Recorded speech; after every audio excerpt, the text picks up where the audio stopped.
अखण्डानन्दसम्बोधो वन्दनादस्य जायते। गोविन्दं तमहं वन्दे चिदानन्दतनुगुरुम्। अखण्डं सच्चिदानन्दं वाङ्गं मानसगोचरम् आत्मानम् अखिलातारम् आश्रयेऽभीष्टसिद्धये। सद्गुरुदेव की जय। વિજ્ઞાન નૌકા, વિચારોની નૌકા આ ભવસાગરને પાર તરી જવા માટે જે કાંઈ યુક્તિ પ્રયુક્તિ સાધન સંપત્તિ જે જરૂર છે એના વિશે આપણે ચલતા ચાલુ છે।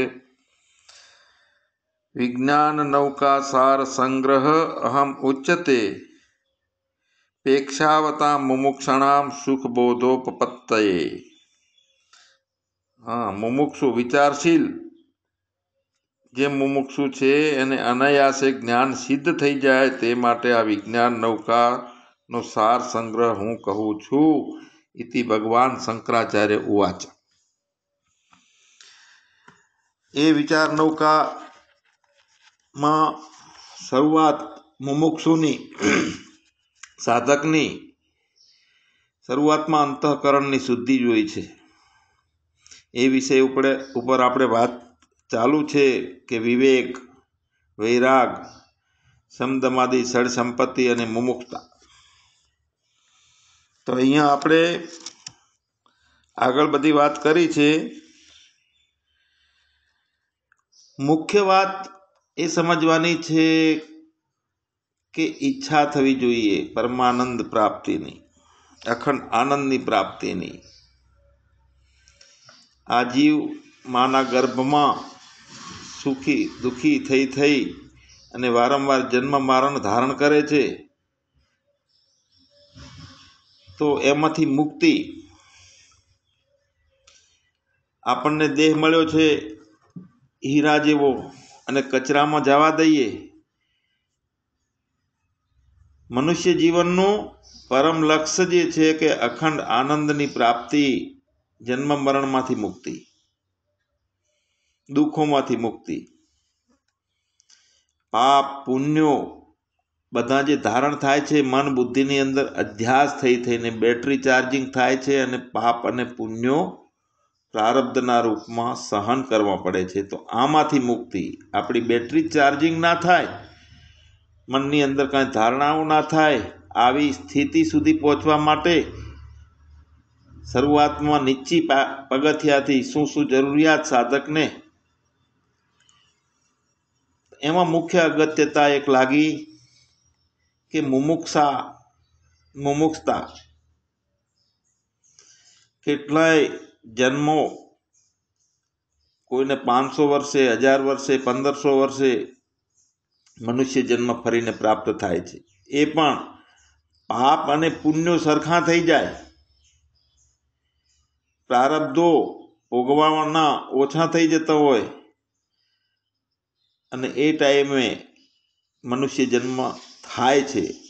હાથમાંથી હીરો જતો રહે તો ફરીથી કેટલી યોનિઓમાં ભટકવું પડે, કીડી મકોડા જીવજંતુઓમાંથી કેટલી વેદનાઓ યાતનાઓ સહન કરવી પડે। તો અહીંયા બહુ સમજદારીથી આ મનુષ્ય જીવનને સફળ કરી લેવાનો છે। એટલે મુમુક્ષતા થવી જોઈએ પ્રભુ પ્રાપ્તિ, આનંદની અનુભૂતિ માટે। શ્રુતિ ભગવતી કે ગીતામાં પણ કીધું છે કે તદ્વિધિ પ્રણિપાતેન પરિપ્રશ્નેન સેવયા ઉપદેક્ષ્યંતિ તે જ્ઞાનમ જ્ઞાની નસ્ત તત્વદર્શિનઃ। એટલે તું ક્ષોત્રિય અને બ્રહ્મનિષ્ઠ સદગુરુ પાસે જા, અર્જુનને કીધું તું, અને જ્ઞાન પ્રાપ્ત કર, સરળ ભાવે જા, સેવા કર, દંડવત પ્રણામ કર। તારી તીવ્ર ઈચ્છા છે એવું જ્યારે મહાપુરુષને લાગે, ગુરુને લાગે, તો ભૂખ લાગી હોય વાછરડાને તો કઈ ગાય ના ધવરાવે એને, ગુરુને એટલા પ્રસન્ન કરવાના હોય છે તે એના ઉપરથી કૃપા કરુણાની છોડો ઉડે, એને આવી પ્રેમ અંદરથી ઉત્પન્ન થાય સામે ગુરુને, એ રીતે કપટ છોડીને દંડવત પ્રણામ કરીને સેવા કરીને નમ્રતાથી સાથે રહીને મુમુક્ષતા બતાવીને મહાપુરુષોનો સંગ કરવો, તો જ્ઞાન પ્રાપ્તિ ચોક્કસ થાય જ છે, એમાં કોઈ સંશયને સ્થાન જ નથી. તો અહીંયા જે પ્રવચન ચાલે છે શ્રુતિ ભગવતી શાસ્ત્રોના પ્રમાણથી ચાલે છે, તો પૂર્ણ શ્રદ્ધાથી પૂર્ણ ઈચ્છા કરીને સાંભળવું તે ઉત્તમ શ્રોતાનું લક્ષણ છે. ઉત્તમ વક્તાનું લક્ષણ કયું? એક 20-21 વર્ષનો સંન્યાસી સરસ મજાની ભાગવત ઉપર કથા પ્રવચન કરે તો ભારતના ઊંચા એક પ્રસિદ્ધ જ્ઞાની મહાપુરુષની હાજરી હતી, અને આને તો ઉત્સાહથી બહુ સરસ મજાની ભાગવત ઉપર કથા કરી. એને એમ હતું કે હવે કથા મારી પ્રભાવી છે, બધાએ મસ્ત ગમી છે, અને આ મહાપુરુષ મહાન સંન્યાસી છે તે મને એ વિશે કંઈક કહેશે. રાહ જોઈ મહાપુરુષે કશું કીધું નહીં. એકાંતમાં પૂછ્યું કે ગુરુદેવ, મારી કથા કેવી લાગી? તો એમણે કીધું કે તું ગીતા તારા મોઢે ગીતા બોલતી હતી, તારા મોઢે ભાગવત બોલતી હતી, તારા મોઢે રામ કૃષ્ણના ચરિત્રો બોલતા હતા, પણ હું એ વાટ જોતો હતો કે તું ક્યારે બોલે છે. તું બોલ્યો હોત તો મને આનંદ થાત, પણ તું બોલતો નહોતો. તું તો બોલેલું બોલતો હતો, ઉછીનું બોલતો હતો. તારું પોતાની વાણી ક્યારે નીકળતી હતી? આવું આત્મામાં સ્થિત બ્રહ્મનિષ્ઠ મહાપુરુષની વાણી છે, એ વાણી સિવાયની બધી વક્તાઓ કેટલાય સાધન, તાલ, સંગીત, મોટા મોટા સંગઠનો ભેગા કરી અને એમને ખુશ કરવાનો અંદરનો પ્રયત્ન, આ ઉત્તમ વક્તાનું લક્ષણ નથી.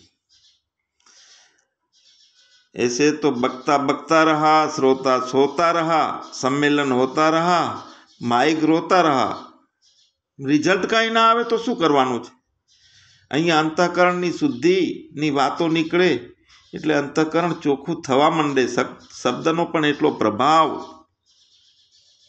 હોય. પરાપારથી વાણી નીકળતી હોય, એક એક શબ્દ આવરણ તોડે અને ઉઘાડ કરે. આવી વાણી સાંભળવી, એવું શ્રોતાએ લક્ષ્ય રાખવું જોઈએ. આપણું મન અને બુદ્ધિ કચરા પેટી નથી કે બધું નાક કરવાનું જે આવે એની અંદર બધી તાળીઓ વગાડવાની. હા, સરસ મજા આવી, સરસ મજા આવી. જુઓ, માં છે ને દવા હાલે ને, એટલે કડવી દવા પણ હાલે બાળકને, પણ એનાથી રોગ મળતો હોય છે. અને પેડો ને સારી સારી મીઠાઈ ને હાલે તો એ વખતે સારી લાગે, હા મજા આવી, હા મજા આવી, હા મજા આવી, પણ રોગ ઊભો કરે છે. શાસ્ત્રો અને વક્તાઓ ભ્રાંતિમાં નાખી અને આપણને ભવચક્કરમાં ફરતા રાખે. આત્માનો ઉઘાડ કરવાનો છે, માયાના પડદા ખોલી નાખવાના છે, નજર બદલી નાખવાની છે. મારી નજર વિષયો તરફ, જગત તરફ અને વાહ તરફ છે, ગમતા તરફ છે, સુખની બુદ્ધિ છે, ત્યાંથી દ્રષ્ટિને પાછી વાળી અને આનંદની અનુભૂતિ, આત્માનું જ્ઞાન, શાંતાકારમ ભુજગ શયનમ પદ્મનાભમ પરેશમ, મારા સ્વરૂપને જાણવાનું છે. એમાં નિત્ય સ્થિતિ કરવાની છે. એમાં નિત્ય રહેવાથી જગતના ભય, ભાવો, જન્મ મરણના ભય, તાણા વાણા બધું મટી જાય છે. એકદમ શાંત ભાવને પામવાની પરિસ્થિતિ માટે આજે આપણે વિજ્ઞાન નૌકાનું શ્રવણ કરીએ છીએ, અને એમાં પણ પ્રથમ મંત્ર હજુ ચાલુ છે. તપો યજ્ઞ દાનાદિ બીહી શુદ્ધ બુદ્ધિ વિરક્તો નૃપાદો પદે તુચ્છ બુદ્ધયા પરિત્યજ્ય સર્વ યદાપ્નોતિ તત્વમ પરમ બ્રહ્મ નિત્યમ તદેવાહ અસ્મિ. તપ, યજ્ઞ અને દાન આદિ વડે શુદ્ધ બુદ્ધિ વાળો અને તુચ્છ બુદ્ધિ વડે રાજા જેવાના પદમાં પણ વૈરાગ્ય વાળો મોક્ષ માર્ગી સાધક બધાનો પરિત્યાગ કરી વૈરાગ કરીને જે તત્વને પામે છે તે જ નિત્ય પર બ્રહ્મ હું છું. શંકરાચાર્ય ભગવાન આપણને કહે છે કે અંતરાત્માથી અભિન્ન પર બ્રહ્મને અનુભવવાનો છે. આ એક વિજ્ઞાન છે. તો એ વિજ્ઞાનમાં આગળ સમદમાદી સડસંપત્તિ, તો એમાં સમ એટલે શાંત અવસ્થા મનની. સમ એટલે મન જેમાં એક ધારી વૃત્તિથી પોતાના લક્ષ્યમાં નિયમિત સ્થિતિ કરી નાખે તે સમનું લક્ષણ છે. આત્મામાં એક ધારી સ્થિતિ કરી નાખે, એક ધારી વૃત્તિ નિર્માણ થાય આત્માના ભાવની. આત્માને તો કોઈ રૂપ નથી, તો એની વૃત્તિ કેવી રીતે થાય? તો તે સાક્ષાત અનુભવ છે અને તે થઈ શકે છે. તો સમને ધારણ કરવાનો છે, મનને સબ્લિમેશન કરવાનું છે. મનની ભૂમિકાને જો મમ ગુણ ગાવક પુલક શરીરા ગદગદ ગીરા નયન બહ નીરા. મારા ગુણ ગાતા ગાતા શરીર પુલકિત થઈ જાય, વાણી કુંઠિત થઈ જાય, આંખોમાં આંસુ ગંગા જમુનાની ધારા ચાલુ થઈ જાય, આટલા ભાવવાહી ભૂમિકા થાય ત્યારે મન શાંત ભાવને પામે. ઘણાએ મનને શાંત કરવાના અલગ અલગ રસ્તા બતાવ્યા છે. યોગ, પ્રાણાયામ, ધ્યાન, ધારણા, સમાધિ, આ બધું શું? મનને શાંત કરવા માટે. મનને શાંત કરવા માટે જે પ્રયત્નો થાય છે, લોકો ઘણા પ્રશ્નો કરે છે કે સ્વામીજી અમને ધ્યાન લાગતું નથી, અમે 10 વર્ષથી પ્રયત્ન કરીએ તો એકાગ્ર થતું નથી. કાં તો ઉઘરણી યાદ આવે, કાં તો લેણિયાત આવે યાદ, કાં તો ઘરના છોકરાની બહુ રિહાણી છે આવો ઘરના પ્રપંચો યાદ આવે, અને ધ્યાન લાગતું નથી, ધ્યાનમાં પ્રવેશ થતો નથી, એટલે કંટાળો આવે છે. તો હવે બેસવાનું પણ છોડી દીધું. અમારે ધ્યાનમાં પ્રવેશ કરવો હોય તો શું કરવાનું? તો ધ્યાન તો મન છે, એની ચંચળતા છે, એનો સ્વભાવ છે, એ ના છોડે. મનને દાબવા માટેનો પ્રયત્ન કરવો તે ધ્યાન નથી. ધ્યાન કરવાનું ના હોય, ધ્યાન થઈ જાય. દોરડીનું જ્ઞાન થાય તો સાપ જતો રહે છે, એમ આત્માનું જ્ઞાન થાય તો મન, બુદ્ધિ, ચિત્ત, અહંકાર એની શક્તિઓ સીમિત થઈ જાય છે, ખાલી પ્રતીતિ માત્ર રહે છે. સૂર્ય 16 કળાએ ખીલ્યો અને પ્રગટ્યો છે, એના રશ્મિ કિરણો પૃથ્વી ઉપર પડે છે, અને એ તાપની અંદર, તડકાની અંદર, એના પ્રકાશની અંદર કેટલી દીવડીઓ, હજારો, લાખો આપણે ઊભી કરી દઈએ તો એની શું વેલ્યુ છે? સૂર્ય પ્રગટી ગયો છે, જ્ઞાન સૂર્ય પ્રગટ્યો છે, તો બીજા પ્રકાશની કેટલી વેલ્યુ? અંતઃકરણની વૃત્તિઓ જગતના ભાવો કરે છે, મન જ્યાં ત્યાં દોડે છે, પણ હું જાગી ગયેલો છું, હું મારો જ્ઞાન સૂર્ય પ્રગટી ગયેલો છે, તો બાકીની વૃત્તિની શું વિસાત છે?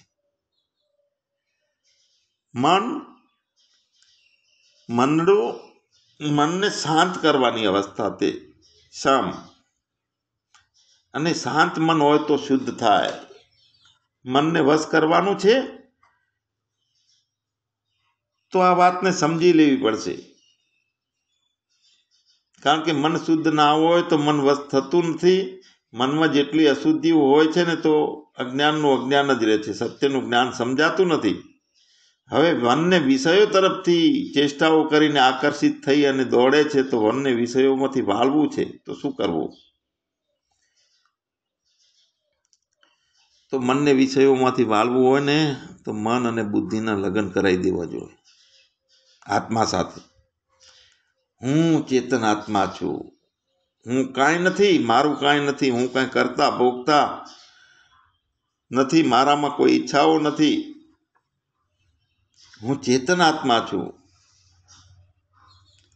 કોઈ નારી હોય જ્યાં સુધી એના લગ્ન ના થયા હોય ત્યાં સુધી અનેક પૂછણા આવે, પણ લગ્ન થઈ જાય તો કોઈ પૂછનારું આવે કે અમારે લગ્ન કરવા છે? કેમ? એના ધણીનો હાથ પકડી લીધો. એમ બુદ્ધિ વિષયોમાં ભટકતી રહેલી છે, વિષયોમાં સદબુદ્ધિ કરે છે, સુખ બુદ્ધિ કરે છે, ત્યાં સુધી એ બુદ્ધિ ભટકતી છે, વેશ્યા છે એ બુદ્ધિ. પણ જ્યારે આત્માના ભાવમાં, પોતાના ધણીમાં એના લગ્ન થઈ જાય બુદ્ધિના, તો તે અવ્યભિચારિણી થઈ જાય છે. આપણી જ્ઞાનેન્દ્રિયો જ્ઞાન કરે જાય છે, કર્મેન્દ્રિયો કર્મ કરે છે, તો બધી આ ઇન્દ્રિયોને જો જીતી ના શકાય તો એ મૂઢના લક્ષણ છે. અને તે મૂઢના લક્ષણ કોને છે? અહંકારમ વિમૂઢ આત્મા અહમ કર્તુમ ઇતિ મન્યતે. આ અહંકાર છે તે વિમૂઢ આત્મા છે, અજ્ઞાની છે, અને હું કરું છું એવું માને છે. તો બધી ઇન્દ્રિયોને વશ કરવાની હોય તો આત્માના ભાવમાં જાગેલું હોય, સદપ્રવચનો સારા સાંભળ્યા હોય, માયા અને આવરણના પડદા ઓછા થયા હોય, અને અહંકાર ઓગળી ગયેલો હોય, સરળ બની ગયેલો હોય, ત્યારે ચિત્તને વશ કરી શકાય છે. તો જો આપણે એકાંતનો સહારો લઈએ, એના બદલે હિમાલયમાં જતા રહીએ તો અંતઃકરણ શાંત થાય, મન ઉપર કાબુ મેળવી શકાય. એકાંત છે એ અંદર સમજમાં છે, વૃત્તિમાં છે. અલગ અલગ પ્રકારના જ્ઞાનો થાય છે ને, તે અનેકાંત છે. અને એક જ આત્માના ભાવમાં લય થાય ને તો એ એકાંત છે. પણ પૂર્ણ રૂપે નિશ્ચય કરેલી બુદ્ધિ આત્માના ભાવમાં ઓતપ્રોત થઈ ગઈ, પોતાનું અસ્તિત્વ ખલાસ કરી દીધું છે, તો આ ઇન્દ્રિયોને જીતી શકાય. અને જો આ ઇન્દ્રિયો વશ ના હોય તો બધી ભ્રાંતિઓ જતી નથી, સાચું જ્ઞાન સમજાતું નથી. આ વેદાંત કહે છે. જપ તપ ખૂબ કર્યા, પણ એનાથી શું થયું? પાપો ક્ષીણ થઈ જાય, પુણ્ય ઊભા થાય, તો પાપે ભોગવવા પડે છે, પુણ્ય પણ ભોગવવા પડે છે. પણ અંદરનો ભય, મનનો શોક મટ્યો, મોહ મટ્યો, મન નિર્વાસના થયું. જે નિર્ભય થઈ જાય, આત્માના ભાવમાં જીવે, મોહનો અંત આવી જાય, નિર્વાસના વાળું મન થઈ જાય, એ સાચો સંત છે. બધા દુઃખોનો કરે અંત તે સંત, જેને નથી લગાર પણ લકીર તે સાચો ફકીર. આવો અધિકારી જે છે તે સત્ય જ્ઞાનનો અધિકારી છે. તો એના માટે સમ દમ તિતિક્ષા આને ધારણ કરવી પડે, મનને મોરડો નાખવો પડે. તો મનને શાંત કરવા માટે નિત્ય વેદાંત પ્રવચન સાંભળવાનું એ ચાલુ રહે તો મન શાંત થાય. કારણ શું છે કે જન્મારાઓથી ભટકતો જીવ કેટલોય અજ્ઞાન થઈ ગયું છે, કેટલા અધ્યાસો થઈ ગયા છે. જુઓ, એક લોખંડનો તવો હોય અને એ તવો લાલ ચોળ હોય તો 2-4 છોંટા પાણીના નાખો તો તરત છમ દઈને ઉડી જાય. અને સતત ધારા હોય, વરસાદની ધારા ચાલુ રહે તો એ તવો ઠંડો થાય. એમ આપણે અઠવાડિયામાં 1 કલાક પ્રવચન સાંભળીએ, પછી ધંધામાં વળી પાછા અઠવાડિયે યાદ આવે કે લાવો આશ્રમમાં જઈએ, ગુરુદેવ પાસે જઈએ. આમ જ્ઞાન ના થાય. સતત ધારા કાયમ નિત્ય મેઇન વિષય બનાવવો પડે. અને આત્માનો એટલી મુમુક્ષતા હોવી જોઈએ. પણ થાય છે શું? પ્રારબ્ધનો ફૂટેલો. આ પેલા આંધળાનું દ્રષ્ટાંત છે કે આંધળાને નગરથી બહાર નીકળવું હતું. આંધળો હતો, નગરની ચારે બાજુ દિવાલ, કોટ. તો એણે કોઈ મહાપુરુષને પૂછ્યું કે મારે બહાર નીકળવું છે, કે હા, એક દરવાજો છે, તું આંધળો છે તો દિવાલે હાથ અડાડેલો રાખ, દરવાજો આવે એટલે એમાંથી નીકળી જજે. પણ કર્મનો ફૂટેલો કાચ, પથરા, પાણીના ખાબોચિયામાંથી ફરતો આવે, દરવાજા પાસે આવે અને માખી બેહે મોટે. માખી ઉડાડવા જાય, એમાં દરવાજો જતો રહે. બીજું ચક્કર લગાવે, ત્રીજું ચક્કર લગાવે. પ્રારબ્ધ પાંગળું. આમ નામ લક્ષ 84માં ફરતા રહીએ છીએ આપણે, પણ તીવ્ર મુમુક્ષતા હોય, તીવ્ર ઈચ્છા હોય તો પ્રારબ્ધને પણ પાંગળું બનાવી શકાય છે, વિજય મેળવી શકાય છે. તુલસીદાસને એ સંતોએ કીધું હતું કે તારી પત્ની તને બહુ ઝઘડાખોળ મળશે, પવન સાથે ઝઘડનારી પત્ની મળશે તને. તો તુલસીદાસે નક્કી કર્યું હતું કે હું એને બદલાવીને રહીશ, અને તુલસીદાસે એ કર્યું.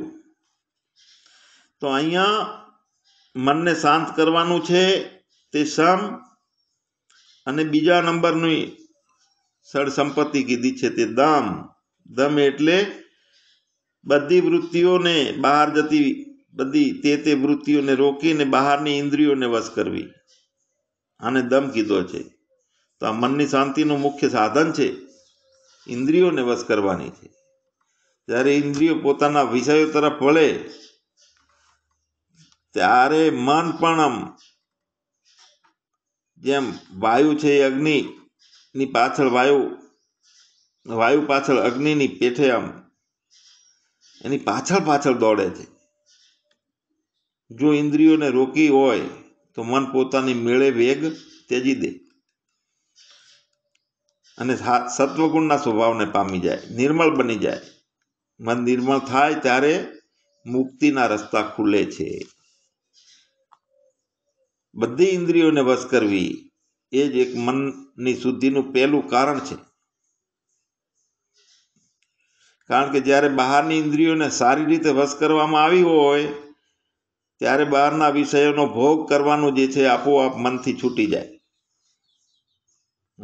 એટલે મન પોતાની દૃષ્ટતા છોડી દે, ધીમે ધીમે ધીમે શાંતિ સ્વીકારી લે અને મોક્ષનું કારણ બની જાય. મનથી જ મોક્ષ છે અને મનથી જ બંધન છે. તો એ દમ પછી તિતિક્ષા, પ્રારબ્ધે જે કાંઈ મળ્યું છે એનો વેગ છે. જેવું પ્રારબ્ધ છે એવી બુદ્ધિ બની જાય છે. તો પ્રારબ્ધના વેગથી આધ્યાત્મિક, આધિભૌતિક, આધિદેવિક જે કાંઈ દુઃખો પ્રાપ્ત થાય છે એનો વિચાર કર્યા વગર એને સહન કરી લેવા અને સત્યના માર્ગે પ્રયાણ કર્યું હોય એમાંથી હટવું નહીં, આને તિતિક્ષા કહેવાય. મોક્ષ માર્ગી સાધક હોય અને દુઃખો ઘણા આવે એને, કોઈ છોકરાની બહુ રિહાઈ જતી રહી હોય, કાં તો એક્સિડન્ટ થઈ જાય, કાં મોટું આર્થિક એ થાય, તો આ બધું સહન કરવું પડે. આ પ્રહારોને તિતિક્ષા કહેવાય. એને માયાને તણખલા જેવી ગણી નાખવી જોઈએ. લક્ષ્મીનો સુખ ભોગ ગમે એટલો સિદ્ધિઓ પ્રાપ્ત થતી હોય તો પણ તિતિક્ષા ના હોય તો તે પુરુષ જેમ પાંદડા વાયુ સાથે અથડાઈને ઝાડ ઉપરથી ખડી પડે એમ વિઘ્નોને લીધે પડી જાય, યોગ ભ્રષ્ટ થઈ જાય છે. એટલે તિતિક્ષા મુખ્ય જોઈએ. તો અંતઃકરણની શુદ્ધિ માટે આ બધા ગુણો આપણને ત્યારે સારી રીતે આપણામાં આવે છે ક્યારે કે હું ચેતન આત્મા છું, ચિદાનંદ રૂપ શિવોહમ. આની દ્રઢ નિષ્ઠા અને મહાપુરુષો ઉપરની શ્રદ્ધા અને યોગ્ય રસ્તો પકડીએ, સાચું સરનામું હોય, આપણને સુખની પ્રાપ્તિનું, મુક્તિનું, મોક્ષ માટેનું સાચું સરનામું આપણી પાસે નથી હોતું. બહારના વિષયોમાં સુખને ગોતીએ છીએ. તો પાછા વળી અને અંતર્મુક્તા ઉપર આવીએ, બહિર્મુક્તામાં બંને બંધ કરીને. અંતર્મુક્તા લાઇટનો બલ્બ બારે પ્રકાશ આપે છે, રૂમનું બધું, હોલનું બધું દેખાડે છે, પણ જો ગોળા ઉપર કાળો ડામર લગાડી દીધો હોય તો તે અંદરનો પ્રકાશ કરે, અને અંદરનો પ્રકાશ થાય. એ રીતે ઇન્દ્રિયોને વાળીને પોતાના અનુભવોમાં લેવાની છે, આત્માના જ્ઞાનમાં પાછી વાળવાની છે. જગતમાંથી વૃત્તિઓના વેગને રોકી અને આત્માના વેગમાં એને ધારણ કરવાનું છે. તો આ રીતે આપણે અંતઃકરણની શુદ્ધિ માટેનો આગળનું સોપાન આવતીકાલે. સદગુરુ દેવ કી જય.